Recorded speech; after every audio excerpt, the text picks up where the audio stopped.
So let's look at James Buchanan, Gordon Tullock, and the Public Choice School. James Buchanan, another Nobel Prize winner. Buchanan and Tullock written a lot of works together. Probably the most famous one is The Limits of Liberty. Their approach to the question is how do we decide what the role of government is, they look to a social contract. They say, supposing you got rational individuals together and they had to decide what they would do, how would they set up a form of government? What would they universally agree? The American Constitution is an example of something like a social contract. They start with the questions, what would happen if we had no state at all? There was no government. They believe it would be the Hobbesian state of nature, after the ideas of the English philosopher Thomas Hobbes. Hobbes said that life without a government is, quote, nasty, brutish, and short. And not, as one student wrote, nasty, British, and short. Nasty, brutish, in short. It wouldn't be very pleasant to live in such a society.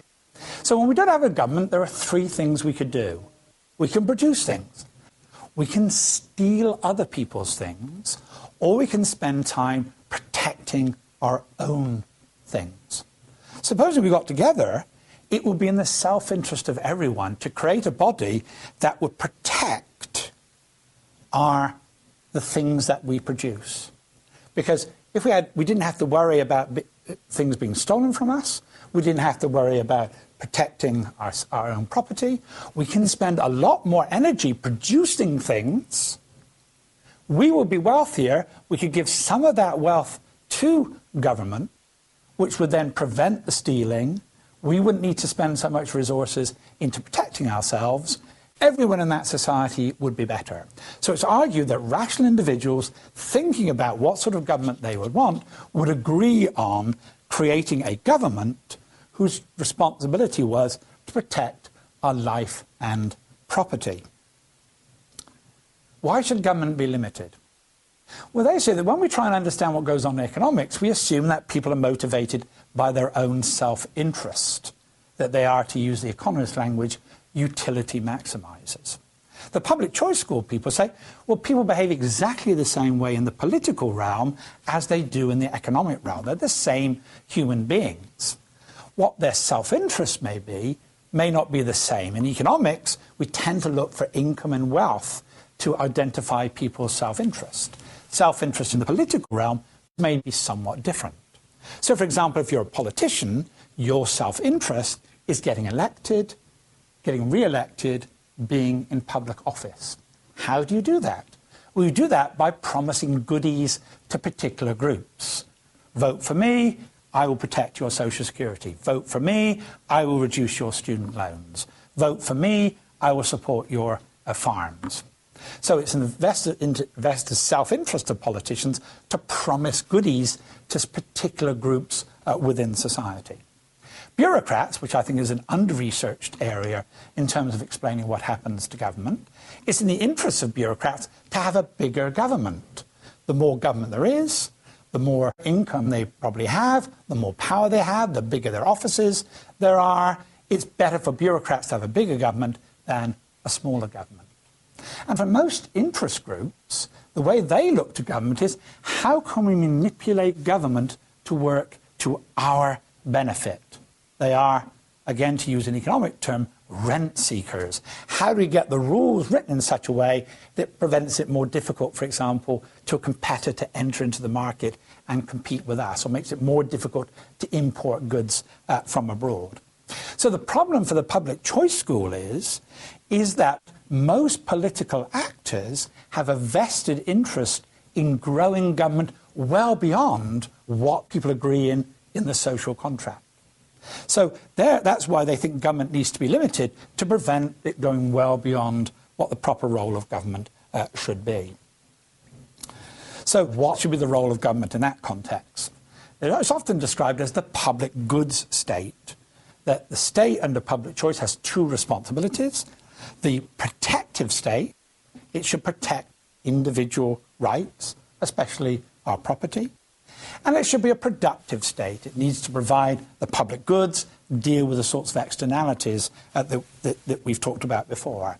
It is not the responsibility, public choice argue, to have any form of welfare state that goes well beyond the social contract. So a lot of public choice work is interested in the question of how do we limit the role of government? How do we, for example, should we amend the US Constitution to ensure that there would be a balanced budget?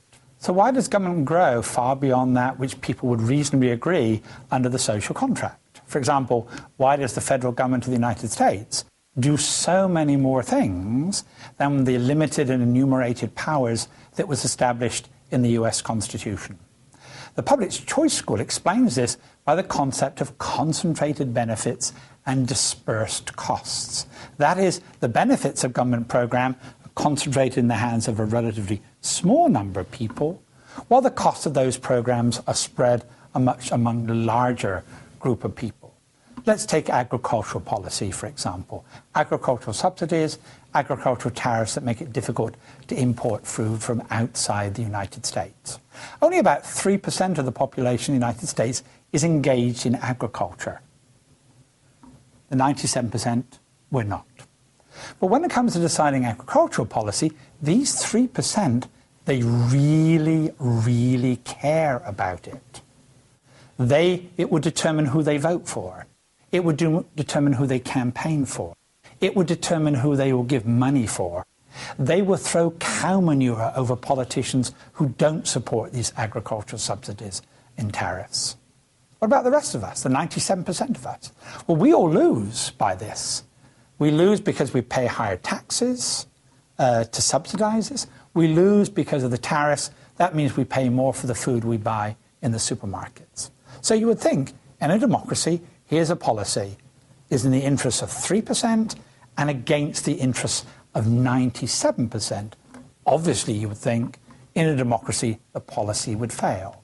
And yet every attempt to do away with these agricultural supports have failed. How do we explain that? Well, those who really care about it, they really care about it, they're active on the issue. The rest of us, the population who loses by it, for us, we don't even think about agricultural policy. But even if we did think about it, for each one of us, it's only a couple of dollars a week. We're not going to get politically active on that issue. So when it comes to debating agricultural policy, it's the small 3% that determine what those policies should be. According to public choice, this is true of most government laws and programs. It is driven by the small number of people, concentrated beneficiaries of that policy, and almost no influence from those who pay the costs, consumers and taxpayers. That's public choice.